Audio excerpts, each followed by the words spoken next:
Assalamualaikum warahmatullahi wabarakatuh. Saudara-saudaraku sebangsa setanah air yang saya cintai, saya banggakan. Apa yang disampaikan oleh Taufik Sekaf ini membuktikan bahwa ia dan saudara-saudaranya klannya yang tidak bisa dilepaskan dari penjajah Belanda. Mungkin ada sudah mendengar atau barangkali ada yang belum. Nah, kita simak sebentar nih. Indonesia ini dijajah sama Belanda 350 tahun nggak punya utang. Tapi sekarang, kok banyak utang nggak ada penjajahnya? Kok enggak? Kok kan? Ampun, ampun. Mulanya ya, ini para Habib sekolah lah. Pada sekolah yang benar gitu loh. Bertemu pendidikan formal yang benar. Jadi nanti bisa mengilustrasikan sejarah-sejarah dengan benar. Gitu. Ampun, ampun, ampun, ampun. Jadi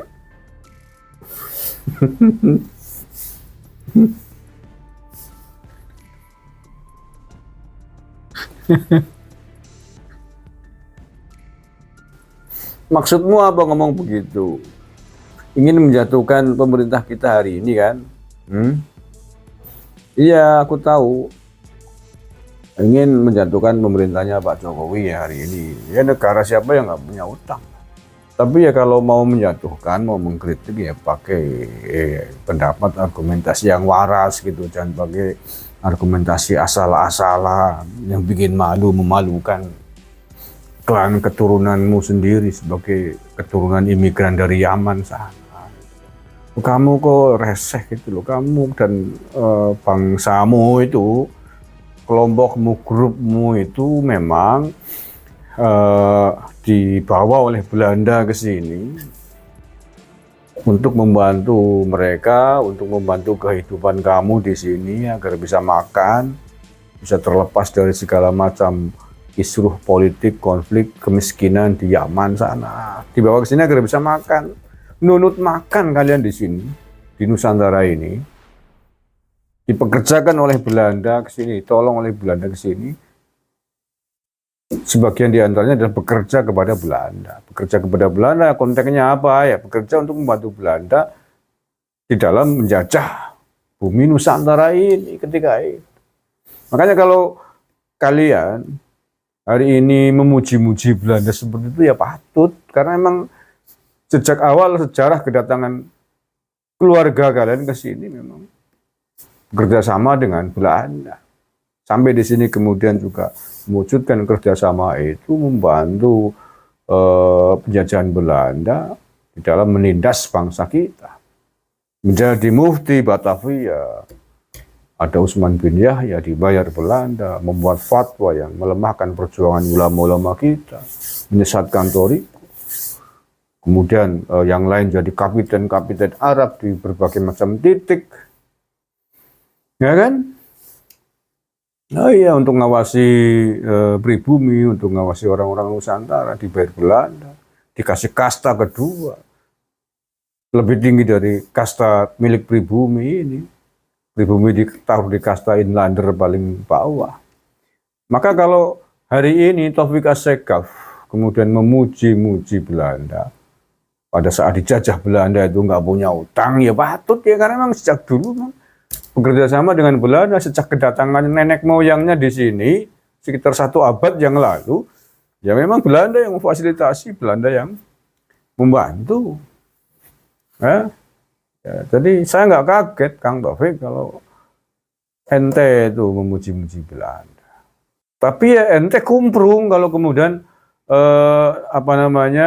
kondisi Nusantara ketika itu dibandingkan dengan hari ini, pemerintahan hari ini setelah merdeka. Nah, itu ya kumprung sekumprung-kumprungnya. Kita belum punya pemerintahan ketika itu adalah penjajahan Belanda, dijajah Belanda. Kok dikatakan enggak punya utang, gimana sih, konteksnya seperti apa? Bandingkan itu ya apple to apple gitu loh. Bandingkan antara zamannya Orde Baru dengan hari ini atau dengan pemerintahan yang sebelumnya yang sudah sama-sama eksis sebagai pemerintahan RI, itu baru utek waras gitu loh. Lalu bandingkan kok zaman penjajahan dengan hari ini. Jadi nampaknya Taufik Sekaf itu ingin membangkitkan kembali semangat hidup enak dalam penjajahan. Namanya ingin kembali menghipnotis orang-orang Nusantara masih enak zaman penjajahan, masih enak dijajah. Penjajahnya memang sudah pergi. Wislunga orang nangkene maning. Belanda memang sudah pergi pulang ke negaranya. Kita sudah merdeka, tapi antek-antek Belanda ini memang belum pergi. Antek-anteknya masih di sini.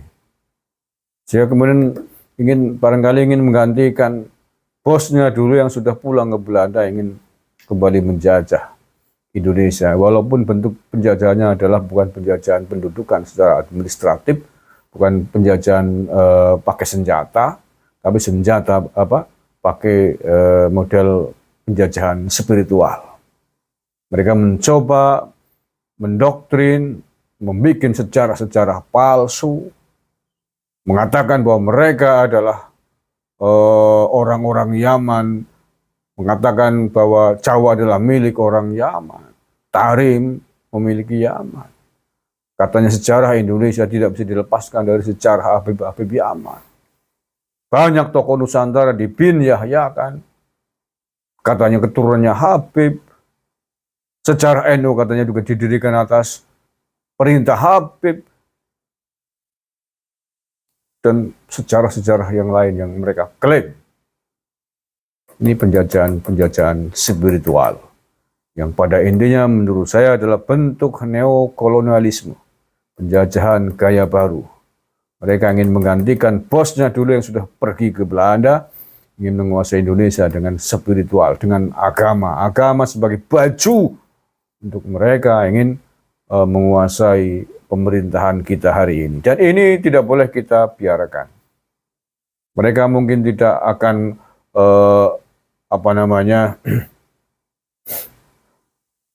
kedok agama mereka mungkin tidak dijadikan alat untuk berperang, bertempur melawan kita semuanya hari ini. Tapi bahwa kedok agama mereka mengaku cucu Nabi, mengaku zuriat Nabi, sehingga kemudian membuat mereka disubyah-subyah, dimuliakan, diciumi tidak hanya tangan tapi kakinya diciumi. Baju agama mereka, otoritas agama mereka yang dimanage sedemikian rupa, yang dengan klaim sebagai cucu Nabi, membuat mereka kemudian banyak dipuja, dihormati, tidak hanya oleh orang awam, tidak hanya oleh warga NU, tapi juga oleh oknum-oknum pejabat sipil, oknum-oknum militer, oknum-oknum polisi. Itu bisa jadi. Dengan otoritas itu, dengan kedok agamanya itu, sangat memungkinkan klan ini mengatur jalannya roda pemerintahan. Sangat memungkinkan membuat instruksi yang bukan otoritasnya, memerintahkan kepada pejabat-pejabat negara ini, baik TNI, Polri, atau militer, oknum ya, untuk melakukan sesuatu atau tidak melakukan sesuatu. Ini adalah penjajahan spiritual, neokolonialisme yang tidak boleh dibiarkan.